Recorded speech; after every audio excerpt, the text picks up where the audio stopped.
Hello students, welcome back. आज हम discuss करने वाले हैं difference between formal and informal organisation. तो चलिए जल्दी से देखते हैं इनके बीच में क्या डिफरेंस है। सबसे पहला एस्पेक्ट क्या है? फॉर्मेशन। तो फॉर्मल ऑर्गेनाइजेशन कैसे फॉर्म होती है? It is deliberately created by management to achieve organisational goal. Means इसे पर्पसफुली क्रिएट किया जाता है किसके द्वारा? मैनेजमेंट के द्वारा कोई ऑर्गेनाइजेशनल गोल को अचीव करने के लिए। वहीं इनफॉर्मल ऑर्गेनाइजेशन क्या बोला? It is spontaneously form due to social interaction and common interest. ये जो आपकी इनफॉर्मल ऑर्गेनाइजेशन है सोशल इंटरेक्शन की वजह से क्रिएट होती है। कॉमन इंटरेस्ट मीन जो कॉमन इंटरेस्ट वाले पीपल अगर वो आपस में इंटरेक्ट करते हैं तो उनकी वजह से आपकी इनफॉर्मल ऑर्गेनाइजेशनल क्रिएट हो जाती है। ये किसी भी मैनेजमेंट के द्वारा क्रिएट नहीं की जाती किसी भी ऑर्गेनाइजेशनल गोल को अचीव करने के लिए। क्लियर है इतना? Alright. Next one is your structure.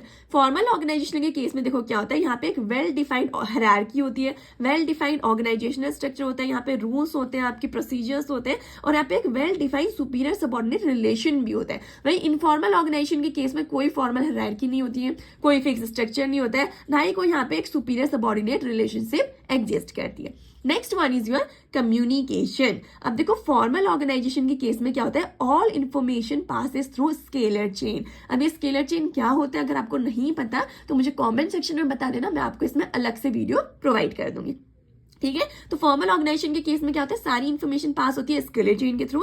वही इनफॉर्मल ऑर्गेनाइजेशन के केस में क्या होता है, यहाँ पे कोई फिक्स पाथ नहीं होता है, इन्फॉर्मेशन कहीं से भी ट्रेवल कर सकती है, किसी भी साइड से ट्रेवल कर सकती है। और मोस्टली जो इनफॉर्मल ऑर्गेनाइजेशन है यहाँ पे ओरल कम्युनिकेशन को यूज किया जाता है।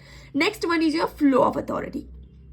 फ्लो ऑफ अथॉरिटी में क्या होता है, देखो फॉर्मल ऑर्गेनाइजेशन के केस में हमेशा जो अथॉरिटी आपकी फ्लो करती है वो टॉप टू बॉटम फ्लो करती है, मतलब सुपीरियर से सबऑर्डिनेट के पास आती है। लेकिन वही इनफॉर्मल ऑर्गेनाइजेशन के केस में क्योंकि यहाँ पे कोई सुपीरियर सबऑर्डिनेट रिलेशनशिप होती ही नहीं है तो अथॉरिटी कहीं भी फ्लो कर सकती है, किसी भी डायरेक्शन से फ्लो कर सकती है। वही बोल रहा है कि authority can flow in all the direction.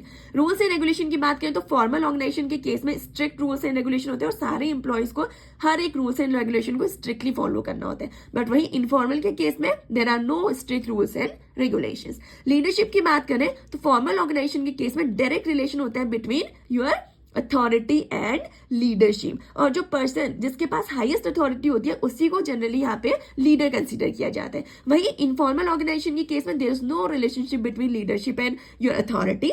और यहाँ पे क्या होता है, जनरली जो पर्सन लोवेस्ट अथॉरिटी के साथ है इवन वो भी यहाँ पे लीडर कंसीडर किया जा सकता है। So this was the difference between your formal and informal organisation.